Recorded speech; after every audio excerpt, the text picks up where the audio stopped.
What's up, scones? Today on Fennel Rye we'll be making a gingerbread loaf with orange icing. This loaf cake is soft and moist with lots of wintry spices and a sweet glaze to balance it out.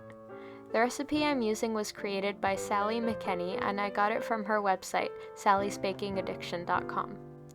As for the special instructions, you will need to make sure you have dark molasses, which gives the loaf its rich color and flavor. Now let's get started. The first step is to put an oven rack in the lower position and preheat the oven to 350 degrees. Next, grease a loaf pan. I like to use cooking spray with canola oil since it has a neutral flavor and a higher smoke point, so it won't burn unless your oven is above 400 degrees Fahrenheit.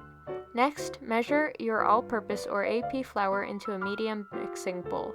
As usual, I'm using a kitchen scale to measure ingredients by weight instead of volume. Then add in the baking soda, which helps it rise. Next, add in the spices and salt. This recipe uses ginger, cinnamon, ground cloves, and freshly ground black pepper. These spices all give the loaf a more complex, warm flavor.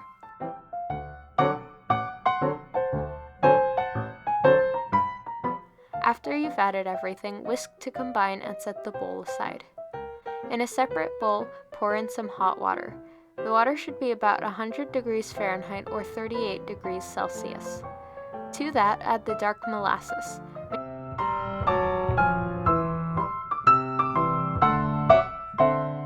Make sure to use a small spatula to get all of the molasses out of the measuring cup since it's thick and won't all come out at once.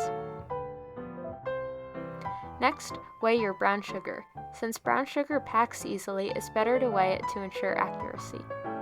After that, add the butter to your stand mixer and cream it until it's smooth, which will take about 1 minute. This butter should be room temperature so it traps air more easily and mixes well with the other ingredients. Then add the sugar and beat it for another minute or so until it's thoroughly combined.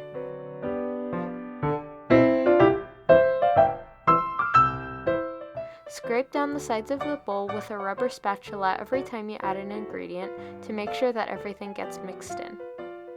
Next, add in the egg, which should also be at room temperature, and beat until it's combined.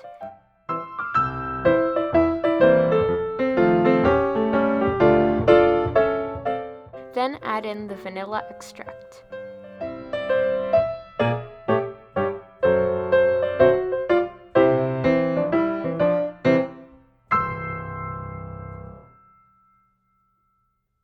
Once everything has been combined, add in the dry ingredients in 3 parts, alternating with the molasses mixture, which is added in 2 parts. Stir each addition just until it's incorporated so that the gluten in the flour doesn't develop too much. The mixture will be fairly thin.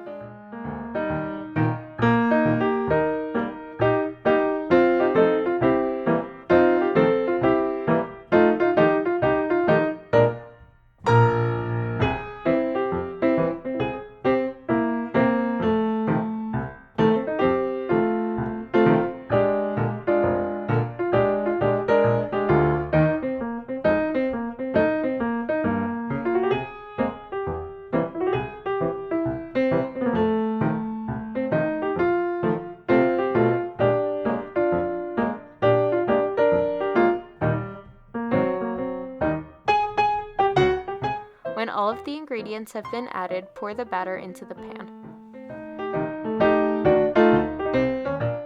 Bake the loaf for about 50 to 60 minutes or until a toothpick inserted comes out with a few moist crumbs but no wet batter. Let it cool in the pan. Next, we will make the glaze, which is optional but definitely recommended. Measure the powdered sugar into a large liquid measuring cup.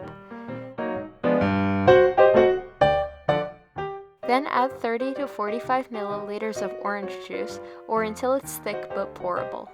You can also use other juices or milk if you want to make a quick glaze for other desserts. Whisk until it's smooth.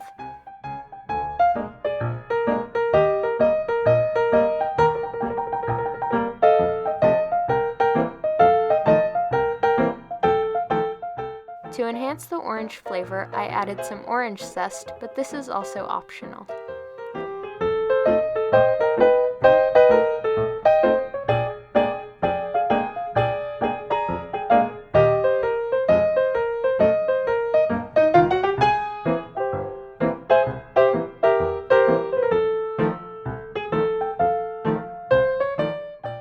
Finally, pour the glaze over the cooled loaf. If you like the zigzag drizzled look, leave it as is. I wanted the glaze to cover the entire loaf, so I used the back of a spoon to smooth it out.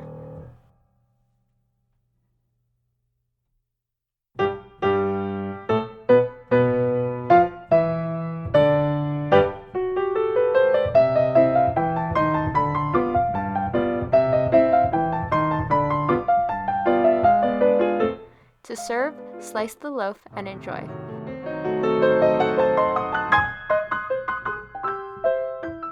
It's best to eat it as soon as possible so it doesn't dry out, but if wrapped in plastic wrap, this loaf will last for up to 5 days. I hope you enjoyed this video, and if you try any of these recipes, tag me and the creator on Instagram at Fennel Rye and Sally's Baked Blog.